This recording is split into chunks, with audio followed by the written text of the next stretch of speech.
Hi friends, कैसे हो आप लोग। आज मैं फिर से लेकर आऊँ काफ़ी ज़्यादा मोटिवेशनल स्टोरी। तो चलिए बिना वक्त गवाए कहानी को शुरू करते हैं। शीर्षक का नाम है जिंदगी के मेले।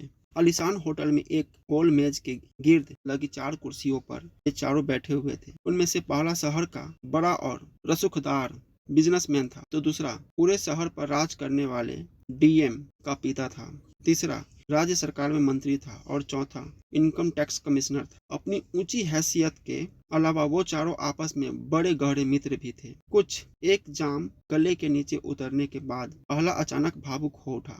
कुछ नहीं है साला इस जिंदगी में, जैसे लगती है सारी मेहनत मिट्टी में चली गई। पाई पाई करके कमाई हुई मेरी सारी दौलत मेरा नकारा बेटा दोस्ती यारी पार्टी सिनेमा और लड़कीबाजी में गंवाने को तैयार बैठा। दूसरे ने पहले को सांत्वना दी, इतनी चिंता मत करो, अभी वो बच्चा है, धीरे धीरे सब समझ आ जाएगी। मुझे देखो, कभी अपने शरीर को शरीर नहीं समझा, सब कुछ भूल कर लड़के को काबिल बनाया, पर मुझे इसके बदले क्या मिला। बेटे को कभी मेरे लिए 1 मिनट की फुर्सत नहीं है, मानो मेरे लिए नौकर रख उसने अपनी जिम्मेदारी पूरी कर ली। उधर सब उसकी बीबी ऐसी करकसा आई है जो कब और किसके सामने इज्जत उतार कर रख देगी पता ही नहीं होता। पता नहीं भगवान मुझे किस अपराध की सजा दे रहा है जो ऐसे दिन देखने पड़ रहे हैं। इस पर नेताजी ने सिर हिलाया। नहीं नहीं, तुमको तो पता ही नहीं कि मैंने किस हालत से गुजर रहा हूँ। पागल कुत्ते की तरह मीडिया मेरे पीछे पड़ा हुआ है।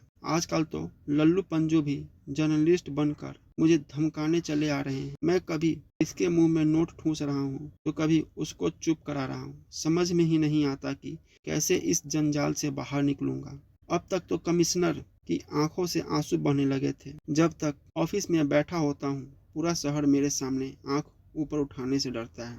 वो इमेज है मेरी, पर घर जाते ही सब कुछ धारा का धारा रह जाता। पता ही नहीं कि मेरी नीम पागल बीबी कब क्या कांड कर बैठेगी। कभी कभी तो लगता है भगवान ने मेरे साथ बड़ी नाइंसाफी की है। वो ऊपर वाला मिला कभी तो उससे पूछूंगा जरूर कि मुझसे ही उसे क्या दुश्मनी है। दुख में डूबे ये उद्गार अभी पूरे हुए भी नहीं थे कि अचानक वहां एक हल्का सा धमाका हुआ और सब आंखें फाड़े देखते रह गए कि टेबल के बीच में पड़े किसी की कार के की रिंग में लगे गणेश जी की आंखें चमकने लगी। अरे अब तो वे बातें भी कर रहे थे। तुम में से जो भी चाहें अपनी सफलता से अपने इन दुखों को इसी क्षण बदल सकते। जल्दी बोलो। चारों के चारों ही तो कुछ बोलना चाहते थे, पर न जाने क्या सोचकर चुप रह गए। अब वे एक दूसरे से नजरें चुरा रहे थे। फिर उनमें से एक खड़े होकर बोला, लगता है आज मुझे कुछ ज्यादा चढ़ गई है, अब घर जाना चाहिए। और उनसे गणेश जी वाली की रिंग